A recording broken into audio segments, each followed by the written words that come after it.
They say family is everything. But what happens when the people who are supposed to love you unconditionally leave you alone in a hospital bed because your sister found a dress she liked? I'm Alex, 28, and I've always been the background character in my family's story. Not the golden child. That was reserved for my younger sister, Brielle.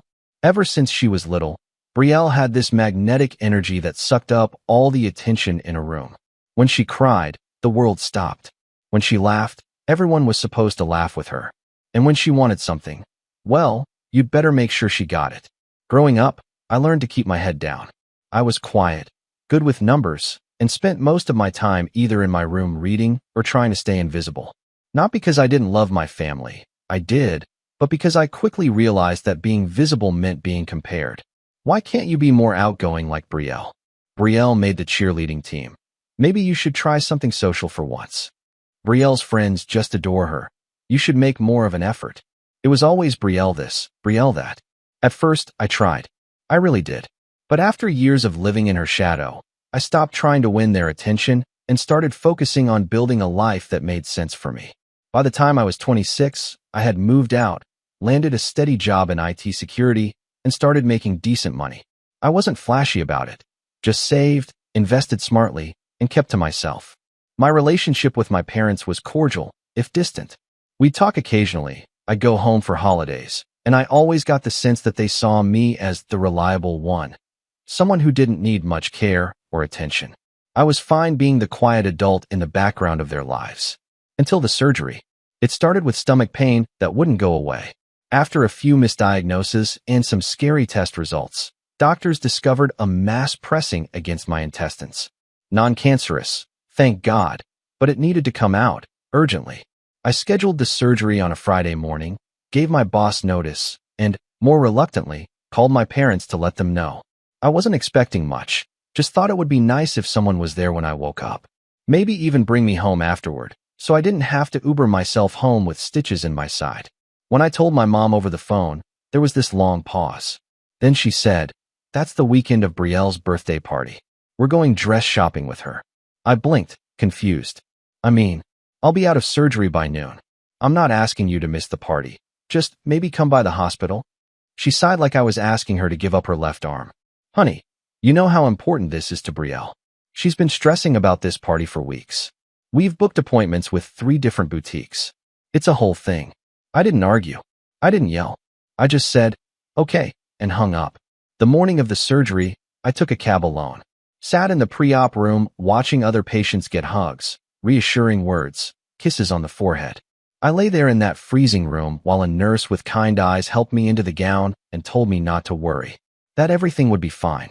When I woke up, groggy and disoriented, I looked around the room expecting, hoping, for a familiar face. Nothing. My phone had a few texts. One from Brielle. Hope it went okay. Heard it was minor. By the way, check out this dress, with a photo of her in a champagne-colored gown. One from my mom. Let us know when you're awake. We're just finishing up at the boutique. That was it. No, we're here for you. No, do you need anything? Just a photo of my sister playing dress up like I wasn't even in recovery with a hole in my abdomen. I got discharged 4 hours later. I called an Uber, got home, and spent the next 3 days recovering alone in my apartment. I bled through a couple bandages, vomited up my pain meds once, and had a brief moment where I wondered if I should go back to the ER, but I didn't want to bother anyone. So I just toughed it out. A week later, I got a call from my dad asking if I was all patched up. That was his wording. Not, how are you feeling? Or, do you need help with anything? Just, all patched up. Like I was a broken lawnmower. I didn't yell. I didn't cry. I just told them I was fine and hung up. Then I didn't call them again. Not for Thanksgiving. Not for Christmas. Not for New Year's. The silence stretched. At first, they didn't even notice. Or if they did, they pretended not to. I saw Brielle's Instagram full of holiday photos. My parents grinning in matching sweaters. My sister surrounded by friends, holding up gifts. They looked perfectly happy without me. That stung, more than I'd like to admit. But I stayed quiet. I focused on healing, physically, emotionally, mentally. I started therapy. I even took a solo trip to Italy, something I dreamed about for years but always pushed aside because I felt obligated to show up for my family. But now I was reclaiming something. 8 months passed. Then, Out of the blue, I got a call from my mom. It had been so long since I'd heard her voice that it took me a second to place it. "Hi, sweetheart," she chirped, as if nothing had happened. As if she hadn't left me alone in a hospital bed. I stayed silent. She launched into small talk. "How's work? Are you still seeing that girl? You know, the one from the bank?" I wasn't, and it had ended 6 months ago. Finally, after several minutes of surface-level chatter, she cleared her throat. "So, the reason I'm calling. Brielle's getting married." Her voice rose like she expected applause. I didn't say anything. "She's just over the moon. It's going to be a spring wedding. She found the perfect venue, but, well, it's a little more than we expected." Another pause. "We were wondering if you'd be able to contribute. You've always been good with money." I blinked. "Contribute? Well, the venue alone is $50,000, and then there's catering, flowers, her dress, of course." She trailed off, waiting for me to jump in. "Offer a check. Offer my savings. Offer to fix it for them." But I just said, "You want me to pay for Brielle's wedding?" "Yes," she said, like it was the most natural thing in the world. "You know how hard it's been for her, planning all this. And you've always been so stable, Alex. We thought you'd want to help your sister have the day of her dreams." I nearly laughed. Not because it was funny, because it was insane. And just like that, everything inside me snapped into place. All the birthdays missed, the praise withheld, the quiet indifference, the way they left me alone when I needed them most. Every piece of that puzzle slid into view, and I saw it for what it was. I wasn't their son. I was their safety net. Their plan B. The one they could forget until they needed something. I took a breath and said, "No." There was silence on the line. Not the stunned kind where someone's heart is breaking. No, this was sharper, stiffer. Like the quiet you hear right before someone tries to guilt trip you into submission. What do you mean, no?" My mom's voice cracked, like she couldn't comprehend the possibility. I repeated calmly, "I'm not paying for her wedding." Her tone dropped. That bright, sugary lilt vanished. "Alex, be serious. This is your sister's big day. She's counting on us, on you." And just like that, I felt the pressure of 2 decades pressing into my chest. That same script they'd always used. Be the good son. Be the easy one. Be the quiet helper who never needs anything, who never says no. Be useful, or be invisible. I didn't flinch. You didn't even visit me after surgery. I was alone in a hospital bed while you were helping Brielle pick out a birthday dress. And now you want me to drop 50 grand like it's nothing, for a party? She sucked in a sharp breath. "Don't bring that up. That was months ago, and it wasn't life-threatening. You're fine. You said you were fine." Because I had no one else to say it to. There was another pause, longer this time. I could hear the rustling of her moving, maybe pacing. Then her voice shifted again, quieter, but colder. "You're being selfish." That one stung. I don't know why, but hearing that word from her mouth cut deeper than I expected. After everything, I was being selfish? I was in pain, I said, still trying to keep my voice even, though my fingers were tightening around the phone. "And you weren't there. I don't even care about the dress or the boutique. I care that you didn't think twice about choosing her over me. Again, you're overreacting." I closed my eyes. It was like talking to a brick wall, one that occasionally threw emotional grenades your way. "No," I said. "I'm done reacting. I'm done pretending any of this is normal." And I hung up. That should have been the end of it. But it wasn't. 2 hours later, I got a flurry of texts. First from my dad. Short, clipped sentences. "Your mother's crying. Don't be dramatic. It's just money. You have more than enough. This is your sister's wedding, not a random dinner party." Then came the call from Brielle. And for a second, I almost didn't answer. But curiosity won. "Alex," she said in that high-pitched, theatrical voice she used whenever she was pretending to be a victim. "What's going on? Why are you ruining this for me?" I blinked. "Excuse me. Mom said you freaked out, and now you're refusing to help with my wedding. Seriously? Just because they couldn't make your surgery, or whatever?" I sat there in stunned silence. "Surgery, or whatever. Brielle," I said slowly, "you do realize I was in a hospital bed, right? Alone, recovering from being cut open. You sent me a picture of a dress." "Yeah," she snapped. And I said I hoped it went okay. "You didn't check in. You didn't visit. You didn't even call." "Oh my God, Alex," she groaned. "You're always so sensitive. It wasn't even a real surgery." And just like that, something inside me cracked. Not in a loud, dramatic way. More like a quiet fracture. A line drawn in permanent ink. I'm not paying for your wedding, I said. Not 1 cent. You're such a bitter loser, she spat. No wonder you're single. You probably love that we didn't come. You love playing the victim. That last line did it. I hung up again, this time without saying a word. I should have blocked them all right then and there. But part of me wasn't ready. Part of me wanted to believe maybe they'd come around.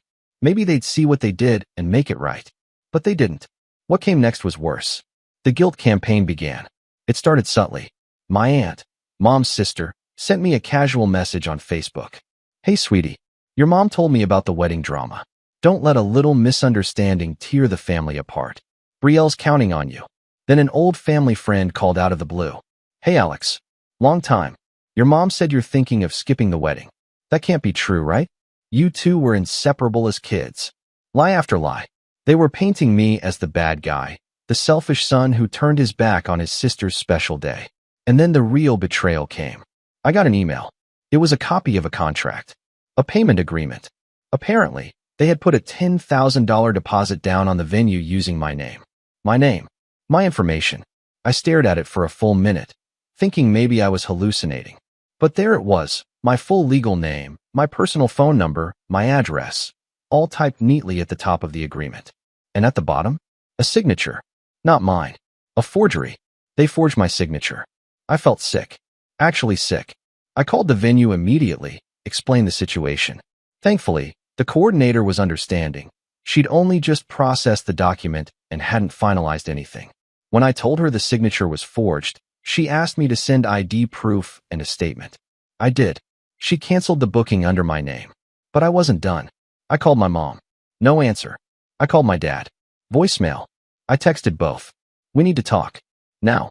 You committed fraud in my name. No reply. 2 days passed. Then I got another message, this time from Brielle. You're such a snake. We lost the venue because of you. You're literally ruining everything. I didn't reply, but I saved every message, every email, every screenshot. That was the moment I stopped hoping for an apology. That was the moment I realized I wasn't part of a family. I was part of a transactional system. A system where I was useful until I said no. And then I was a villain.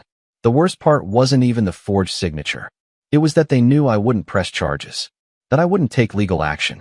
Because I was the good one, the stable one, the quiet one who never made waves. They'd always assumed I'd take the hit. But this time, something in me had shifted. I wasn't the quiet one anymore. I started looking through everything, my emails, old financial records, family group chats. And the more I looked, the more I found patterns.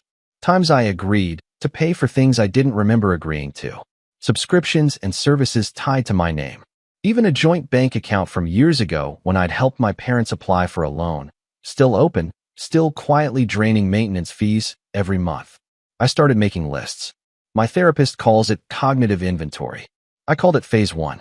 I didn't tell anyone what I was doing. I just kept digging, kept documenting, kept collecting. I had no grand plan yet. No revenge fantasy. No courtroom drama. But I had something better. A backbone. And I was about to use it. The next time I saw them, everything would change. But I didn't know then just how far they'd go before I got my chance. Because a week later, I got a letter in the mail. A formal request, on embossed paper, inviting me to Brielle's wedding. It had a dress code, a registry, and an RSVP card with 2 options. Attending will be covering part of the expenses, or not attending will not be contributing. No third option. No, just attending. No decline. No, bring a guest. Just pay or stay away. That was when I knew. This wasn't just about a wedding. This was a war. And they had just fired the first shot. When that wedding invitation showed up in my mailbox, I held it for a full minute like it might burn through my hands. Heavy, overpriced cardstock. Gold foil embossing. The kind of paper that tried to impress you before you even opened it. I didn't need to. Everything about it reeked of Brielle. Lavish, excessive, smug. But of course, I opened it anyway. There it was. We are thrilled to invite you to celebrate the marriage of Brielle Carter and Hayden Lyons. Date, May 17th. Venue, Whispering Pines Estate. Dress code, formal, black tie only. And then the kicker, the RSVP card, nestled neatly inside its own envelope. Just 2 checkboxes. Attending will be covering part of the expenses. Not attending will not be contributing. No spot for a guest name. No, regretfully declining. Just a decision tree soaked in entitlement. I sat down on my couch, the invitation spread out in front of me, and stared at it like it was some kind of social contract. It was so blatant, so smug, so perfectly in line with everything my family had ever believed about me, that I was a resource, not a person. And for the first time in my adult life, I didn't know what to do. That night, I didn't sleep much. I kept replaying everything. Brielle calling me a bitter loser, my parents forging my signature, the texts from relatives who had no idea what was really going on. I felt like I was falling through my own life, and the people who were supposed to catch me were the ones who let go first. The next morning, I stood in front of my bathroom mirror, looked myself dead in the eyes, and whispered, "You're not crazy. You're not wrong. You're just done." That was the beginning of the fall. You don't realize how much you've relied on the illusion of family until you let it go. Until you stop waiting for calls, stop replying to guilt-laced messages, stop trying to explain yourself to people who only hear what fits their narrative. For weeks, I felt hollow, like I'd stepped off a cliff and hadn't hit the ground yet. My appetite disappeared. I lost 10 pounds without trying. I'd wake up in the middle of the night, heart racing, half dreaming I was still in the hospital, still alone, still waiting for someone to show up. My therapist said it was a form of grief, that even though I hadn't lost anyone to death, I'd lost the idea of what they were supposed to be. And then came the loneliness. Not the kind where you're physically alone, though I was, most of the time, but the deeper kind. The kind where you realize the people who raised you never really saw you. That they loved an idea of you, a version that didn't speak up, didn't push back, didn't need things. I started pulling away from everything. Skipped a few work Zoom meetings. Turned down happy hour invites. Even stopped going to the gym. There was one week where I didn't leave my apartment at all. Just ordered takeout and watched documentaries about mountaineers and solo explorers, people who walked away from the world and survived. But one morning, I woke up, looked around my apartment, dishes in the sink, laundry untouched, dead plant in the corner, and realized I was slipping into someone I didn't recognize. That scared me more than anything. So I took a shower. I shaved. I cleaned the apartment. I threw out the dead plant and bought a new one, a sturdy little pothose that looked like it could survive just about anything. I named it Griffin. Not sure why. It just felt like a name that wouldn't give up. That day, I went to work. Really went. Not just logging in, but present. I reached out to a colleague about a cybersecurity project I'd been dodging. We started collaborating. One thing led to another, and before I knew it, I was staying late, tinkering with code again, enjoying it. Losing myself in something I could control. Weeks passed. Then a month. I started sleeping better, eating better. I even joined a Saturday hiking group. Not because I loved hiking, but because it felt like something the old me would have avoided. I needed to prove to myself that I could choose different. That I didn't have to be the quiet one, the background character. That I could be the protagonist now. Somewhere along the way, things shifted. I got promoted. It came out of nowhere. My boss pulled me into a one-on-one and said he'd noticed my recent engagement. Said the department needed someone dependable, someone sharp, someone who didn't just do the work but understood it. The raise wasn't life-changing, but it was validating. For once, someone saw my value without me having to beg for it. A few weeks after that, I met someone. Her name was Leah. We met at the hiking group. She tripped on a rock. I helped her up. She made a joke about being terrible at nature, and I laughed harder than I had in months. We started walking together on the trails, then getting coffee, then dinner. She was smart, quick-witted, and had this effortless confidence I admired. But more than that, she listened. I don't mean she just waited for her turn to speak. She really listened. When I told her about my family, about the surgery, about the wedding fiasco, she didn't try to fix it or minimize it. She just said, "That's awful. I'm sorry they made you feel like that." Simple, honest, kind. I didn't realize how starved I was for that kind of response until I got it. By early spring, things were different. Not perfect. Grief doesn't have a clean endpoint, but better. I was waking up with purpose again. I had structure, community, a budding relationship, and, maybe most importantly, I'd started to feel solid. Like I'd planted my feet somewhere real, not just drifting from expectation to expectation. I still hadn't spoken to my family. They'd sent a few messages. One email with a revised payment breakdown for the wedding. One group text with a friendly reminder to RSVP. A card in the mail from my mom that said, "Family is forever," with a sad, smiley face drawn in pen. I ignored them all. It was a strange kind of peace. Painful, but clean. Like setting a broken bone straight for the first time. But then something happened.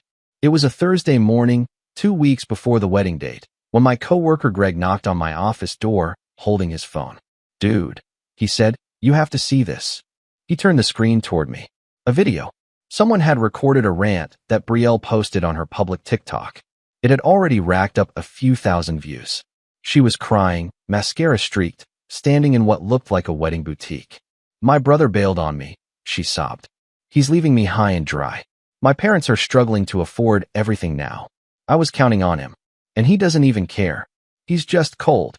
The comments were filled with strangers offering sympathy, suggesting GoFundMe pages, calling me a monster in all but name.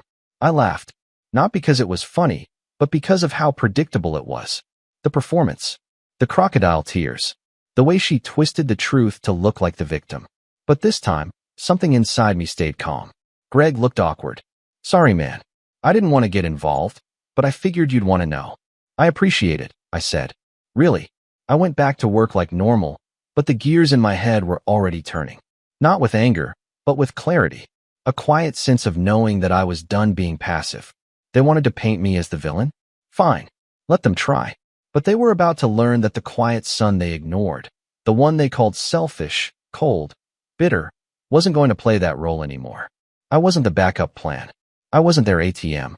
And I wasn't going to stay silent much longer. The day after I saw that TikTok video, I went for a long walk. No destination, just me, my hoodie, and a playlist of instrumental piano music that made me feel like I was in the middle of a heist film. Which, in a weird way, felt appropriate. Because that's what this was now. Not revenge in the fiery, reckless sense. I wasn't going to key cars or scream at people at weddings. That's not my style. But revenge that's thoughtful? Revenge that's precise? That I could do. And I had time. 2 weeks until the wedding. 14 days to make a statement so loud, so sharp, so undeniably clear that no TikTok meltdown could spin it. No RSVP card could rewrite it. And no amount of fake tears could silence it. This wasn't just about being excluded anymore. It was about reclaiming the story they'd been telling without me. About letting them feel, for once, the weight of their own decisions. But I needed to be smart. So, I started by making a list. Step 1. Clean house. The first thing I did was comb through every financial account I'd ever shared with my parents.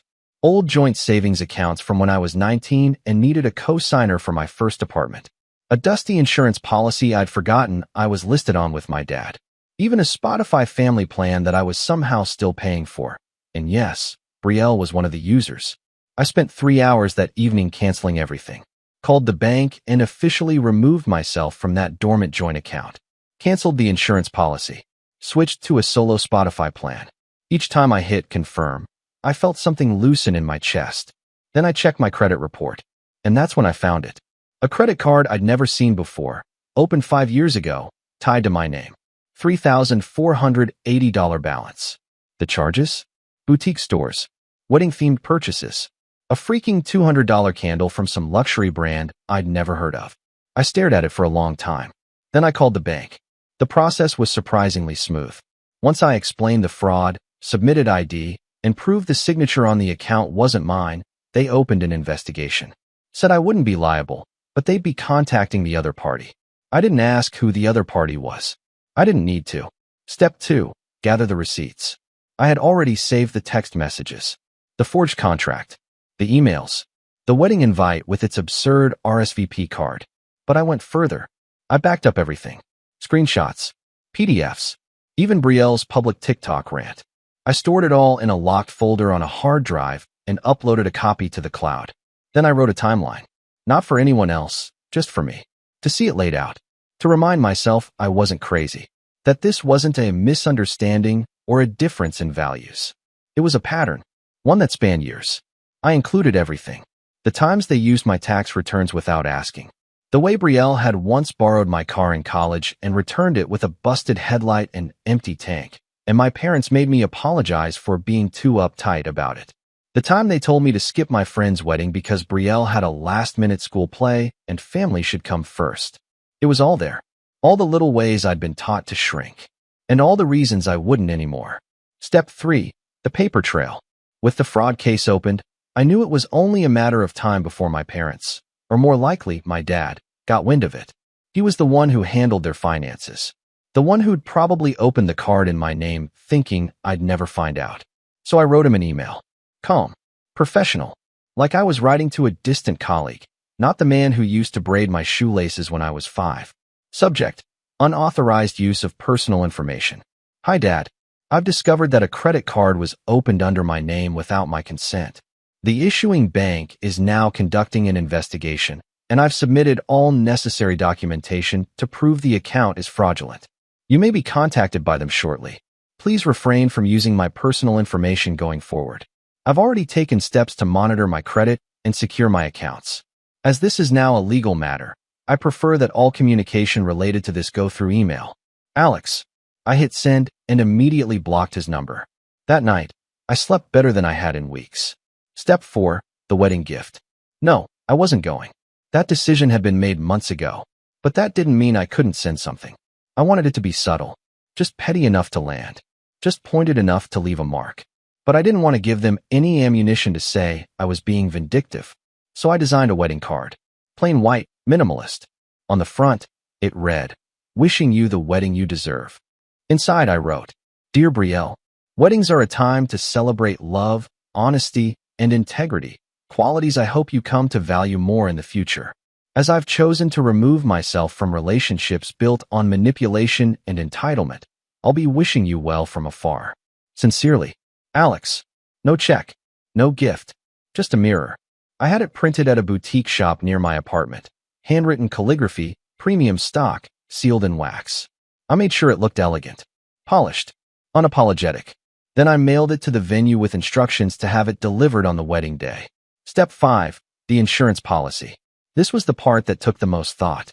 I knew that after the fraud claim hit, they'd scramble. They'd try to shift the narrative again. Maybe claim I was overreacting or mentally unstable or lashing out because I wasn't the center of attention. So I preempted it. I scheduled a meeting with a lawyer. Not to sue. Not yet.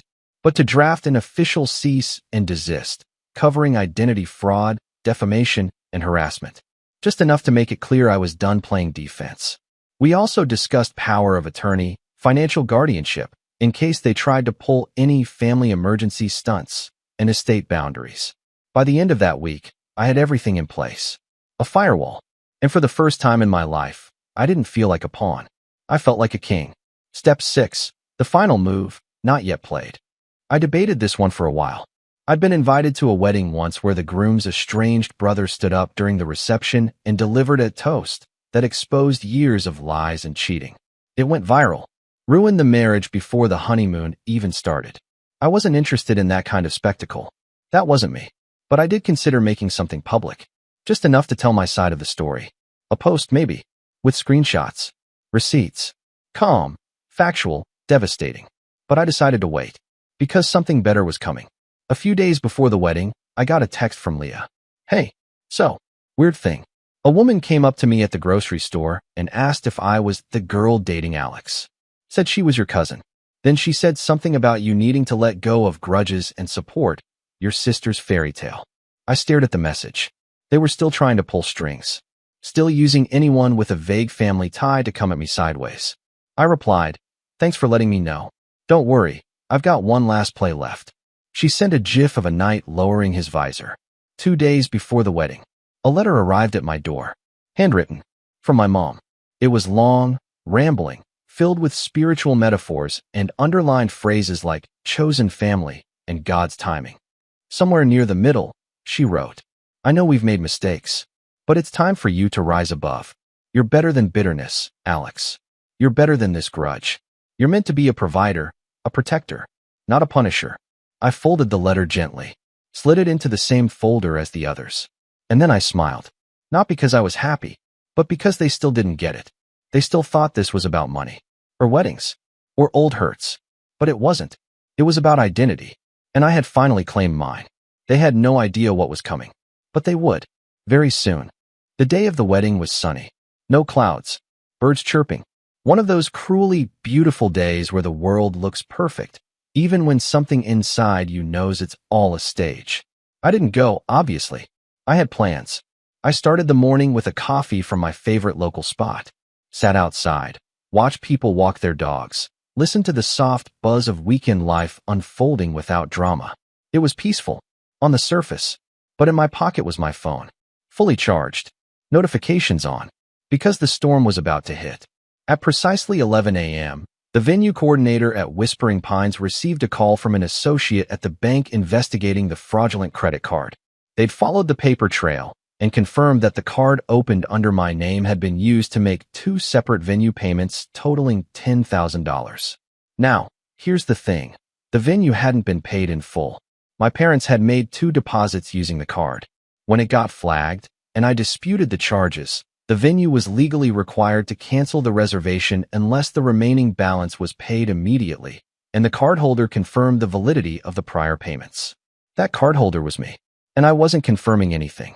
At 11:16 a.m., the venue officially revoked the reservation. The wedding ceremony was scheduled to start at noon. Somewhere between florists unloading centerpieces and servers arranging champagne glasses, staff were suddenly told to halt everything. Cancel all deliveries. Lock up the ballroom. Whispering Pines had a strict policy: no payment, no access. Especially not with an open fraud investigation attached.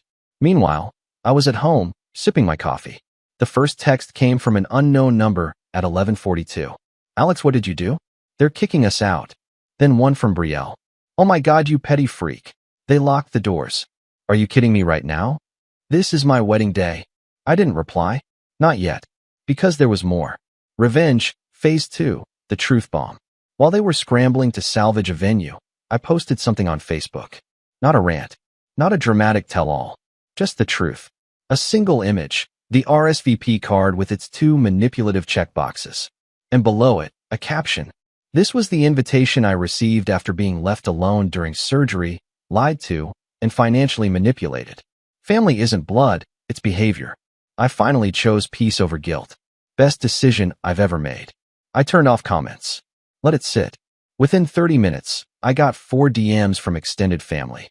2 of them apologized for believing my parents' version of events. One of my cousins said, I always knew something was off about the way they treated you. Even Aunt Carla, my mom's overly religious sister who once told me I needed to pray harder to be less sensitive, sent me a message that just read, I'm sorry. You didn't deserve that. By 1 p.m., Leah texted me a screenshot of Brielle's now private TikTok account. She had deleted the meltdown video. The comments had turned. Apparently, a few people had found my post and started asking questions. Funny how fast public opinion shifts when you show receipts. Revenge, Phase 3, the ice-cold closure. At 2:17 p.m., my mom called. I didn't pick up. She called again. Then my dad. Then Brielle. One after another. Like clockwork. So I sent one group text. If you call me again, I will escalate the fraud case and formally press charges. This is no longer a family matter. It's a legal one. Silence. Sweet, glorious silence.